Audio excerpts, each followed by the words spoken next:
As we find ourselves in the midst of a pandemic, the likes of which we have never seen before, tonight we're going to dig a little deeper into what we can all do right now. The entire globe is trying to come to terms with this new way of life. And as we just heard moments ago, residents in Los Angeles County must now do the same. The L.A. mayor there announcing a sweeping safer-at-home order requiring tens of millions of America's second-largest city to stay home with few exceptions. He said the order is because human life is precious. And at this point, this is way beyond hotspots on a map. Here in the U.S., the number of confirmed cases continues to rise, with more than 13,000 testing positive. And here's what's being done. Large sporting venues like Citi Field here in New York transformed into makeshift triage zones in anticipation of a crush of COVID-19 patients. It is an effort from coast to coast. This soccer complex in Washington state also turned into a temporary hospital. The entire nation of Italy is on the brink and on lockdown as the death toll now surpasses that of China. And the defiant spring breakers on America's beaches, initially refusing to stay indoors, now they have no choice but to get off Florida beaches, forced to come to terms with this crisis, as so many of us are right now.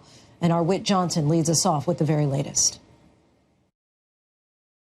With the number of infections in the U.S. soaring, in New York alone by 3,000 in just the last 24 hours, the mayor giving this new warning. But the federal government does not do all in its power immediately. There will be people who die who didn't need to die. Adding this is going to be one of the most difficult moments in the city's history. This as the White House is making an ambitious promise to fast-track medical treatments for patients with COVID-19. It's shown very encouraging, very, very encouraging early results. And we're going to be able to make that drug available almost immediately.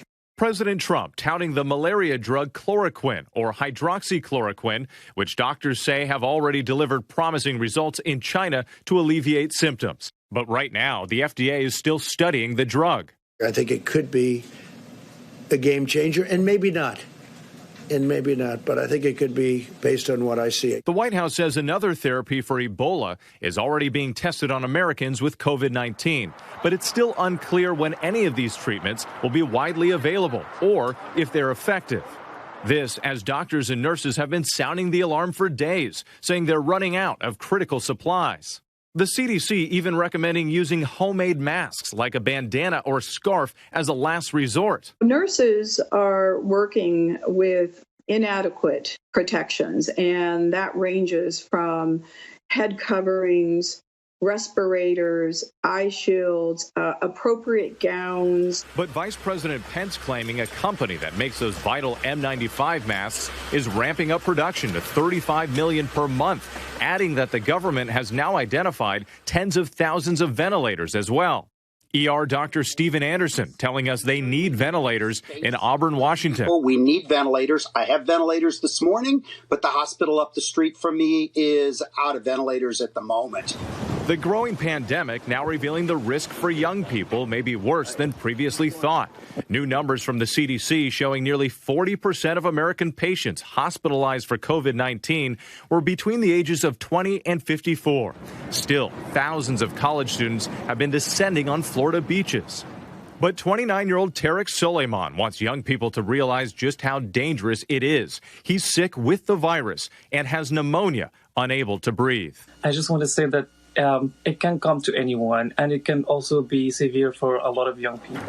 The governor of New York today leaning on his 22-year-old daughter. What is the one line I used to say? Risk reward. Yeah.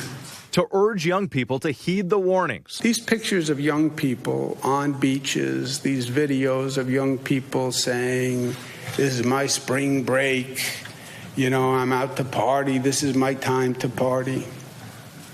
This is so unintelligent and reckless. In New York, Governor Cuomo now tightening the restrictions on businesses, mandating that 75% of their workers must stay home. And in nearby Freehold, New Jersey, an unimaginable loss for the Fusco family. Today, the fourth member of the tight-knit family dying, all within days of each other.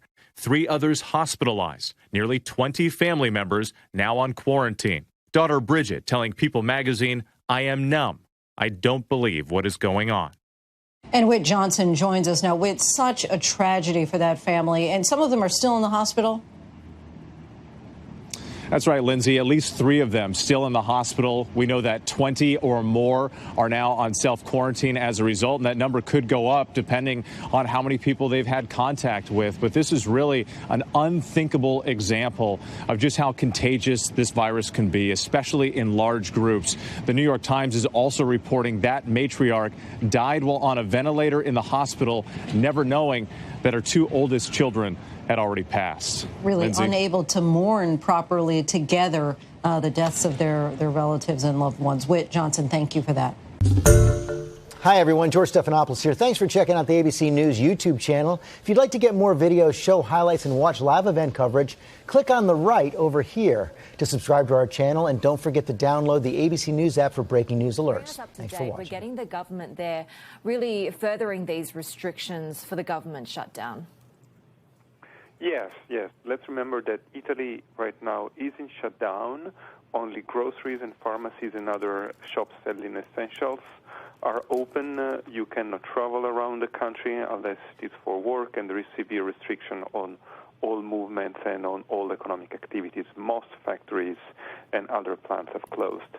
So the government is thinking of imposing even harsher restrictions, for example, just going out once per day for food shopping and all that, but it's not clear whether this will be enough to slow down the growth of the virus in some regions. The situation is particularly worrying in the north. There are reports of hospitals really at capacity, not enough ICU, not enough intensive care units for all the people coming in with the virus. And one thing that is not clear is why the death rate in Italy has been so high compared to China and most other countries where the virus has grown exponentially. In the UK, Prime Minister Johnson says they can turn the tide against the virus by June. That would be just 12 weeks away. How does he intend to do that when we're seeing even his own cabinet reeling from some virus symptoms? Yes, this is really a complicated challenge for the UK. At the beginning, there was this idea of letting the virus spread more or less freely and just focus on those who were falling ill, sort of trying to get what is called herd immunity. Right now, the idea is going back. They're closing schools, and they have talks of closing pubs and restaurants in London. But what the government has tried to do is 2 things. The first one is reassuring people there's not going to be any lockdown of London. London is not going to be isolated from the rest of the country, because this had really sent markets down in a tailspin in the day. And it is unleashing a massive stimulus, £350 billion, and the Bank of England has cut rates to a record low. This is a massive stimulus for the UK, which, let's remember, is also dealing with Brexit and the risk of a hard Brexit being cut off from its main commercial partner, the European. The Chinese virus. There are reports of dozens of incidents of bias against Chinese Americans in this country. Your own aide, Secretary Azar, says he does not use this term. He says ethnicity does not cause the virus. Why do you keep using this? A lot of people say it's racist. It's not racist at all. No, not at all. It comes from China. That's why. It comes from China. I want to be accurate. Yeah, please, John. Please. Are you I have great love for all of the people from our country, but as you know, China tried to say at one point, maybe they stopped now, that it was caused by American soldiers. That can't happen. It's not going to happen. Not as long as I'm president. It comes from China. John, please.